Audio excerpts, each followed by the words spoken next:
नया साल के पार्टी हुई हवेली पर, की नया साल के पार्टी हुई हवेली पर। अरे हमर यार, हमार दिल आ गइल बा तोरा माल के सहेली पर। जाए से पागीले ससुरवा अपना सखी से सेटिंग करा के। की नया साल में ओढ़ी के माल साल आज ये भोरवा में। की नया साल में ओढ़ी के माल साल आज ये भोरवा में। हैप्पी न्यू ईयर बोले धोख के कोरवा में।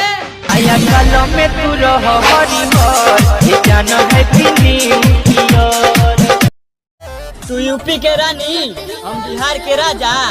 तू यूपी के रानी, हम बिहार के राजा। करे जा मिले के बाद तो सिवान जिला में आजा।